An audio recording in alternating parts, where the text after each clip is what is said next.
श्री सरस्वती मैया की जय, श्री भोलेनाथ की जय। आज हम सोमवार व्रत कथा करेंगे। आप प्रेम से सुने। सोमवार का व्रत कैसे करना चाहिए। रविवार को भोजन कर लें। सोमवार को ऐसा नहीं कि सुबह जल्दी उठ के कुछ भी खा लें, नहीं खाना चाहिए। और उपवास भी कर सकते हैं, व्रत भी कर सकते हैं। उपवास का छोटा रूप व्रत है।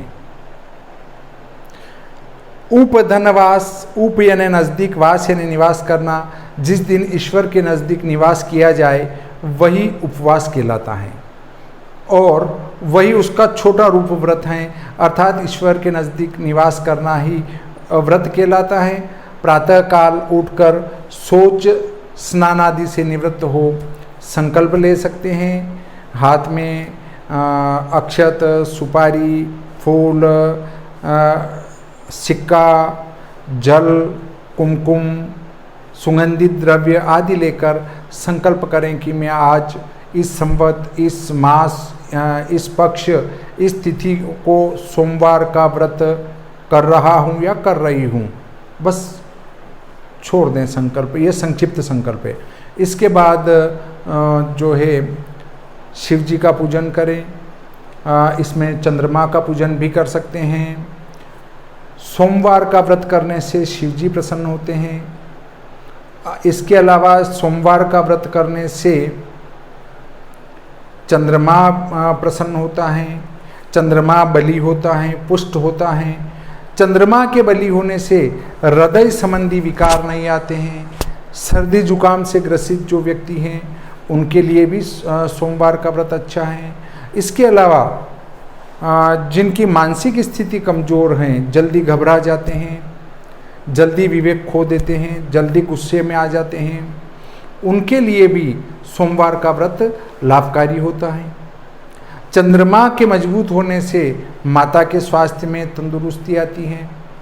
अब आपके लग्न में कर्क राशि जहाँ पड़ी है, यदि वह लग्न में पड़ी है तो सोमवार का व्रत करने से शरीर पुष्ट होगा। सप्तम में पड़ी है तो जीवन साथी पुष्ट होगा। दशम में पड़ी है तो पिताजी पुष्ट होंगे। चतुर्थ में पड़ी तो माताजी पुष्ट होंगे। तृतीय में पड़ी तो छोटा भाई पुष्ट होगा। एकादश में पड़ी तो बड़ा भाई पुष्ट होगा। इस प्रकार से जो है चंद्र का व्रत या सोमवार का व्रत करना लाभदायक रहता है। इसमें शिव जी की पूजन या चंद्रमा की पूजन भी कर सकते हैं और नित्य चंद्र दर्शन से भी चंद्र मजबूत होता है। तो अब हम कथा श्रवण करते हैं।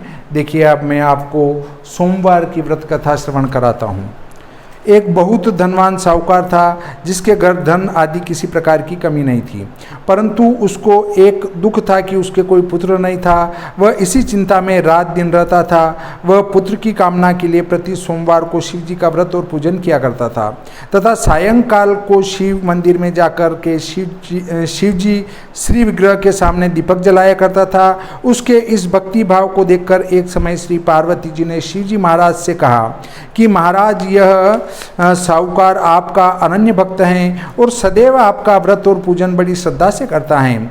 आपको इनकी मनोकामना पूर्ण करना चाहिए।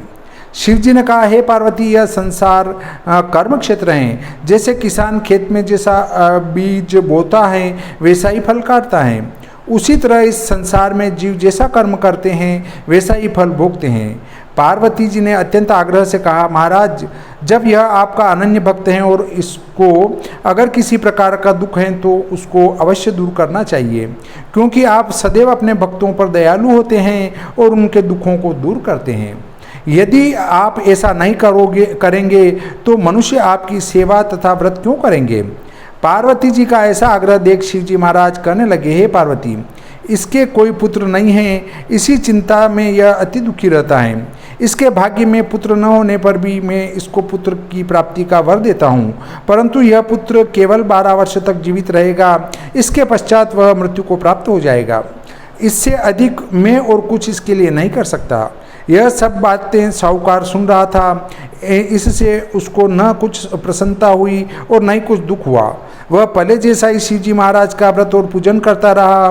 कुछ काल व्यतीत हो जाने पर साहूकार की स्त्री गर्भवती हुई और 10वें महीने उसके गर्भ से अति सुंदर पुत्र की प्राप्ति हुई। साहूकार के घर में बहुत खुशी मनाई गई, परंतु साहूकार ने उसकी केवल 12 वर्ष की आयु जान कोई अधिक प्रसन्नता प्रकट नहीं की और नहीं किसी को भेद ही बताया। जब वह बालक 11 वर्ष का हो गया तो उस बालक की माता ने उसके पिता से विवाह आदि के लिए कहा, तो वह साहूकार कहने लगा कि अभी मैं इसका विवाह नहीं करूँगा, अपने पुत्र को काशी जी पढ़ने के लिए भेजूंगा। फिर साहूकार ने अपने साले अर्थात बालक के मामा को बुला उसको बहुत सा धन देकर कहा, तुम इस बालक को काशी जी पढ़ने के लिए ले जाओ और रास्ते में जिस स्थान पर भी जाओ यज्ञ करते और ब्राह्मणों को भोजन कराते जाओ। वह दोनों मामा भांजे यज्ञ करते और ब्राह्मणों को भोजन कराते जा रहे थे। रास्ते में एक शहर पड़ा। उस शहर में राजा की कन्या का विवाह था और दूसरे राजा का लड़का जो विवाह करने के लिए बारात लेकर आया था वह एक आंख से काना था। उसके पिता को इस बात की बड़ी चिंता थी कि कहीं वर को देख कन्या के माता पिता विवाह में किसी प्रकार की अड़चन पैदा न कर दे। इस कारण जब उसने अति सुंदर सेठ के लड़के को देखा तो मन में विचार किया कि क्यों न दरवाजे के समय इस लड़के से वर का काम चलाया जाए।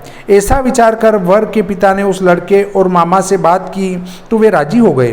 फिर उस लड़के को वर के कपड़े पहना तथा घोड़ी पर चढ़ा दरवाजे पर ले गए और सब कार्य प्रसन्नता से पूर्ण हो गया। फिर वर के पिता ने सोचा कि यदि विवाह कार्य भी इसी लड़के से करा लिया जाए तो कोई बुराई है। ऐसा विचार कर लड़के और उसके मामा से कहा, यदि आप फेरों का और कन्यादान के काम को भी करा दें तो आपकी बड़ी कृपा होगी और मैं इसके बदले में आपको बहुत कुछ धन दूंगा। तो उन्होंने स्वीकार कर लिया और विवाह कार्य भी बहुत अच्छी तरह से संपन्न हो गया।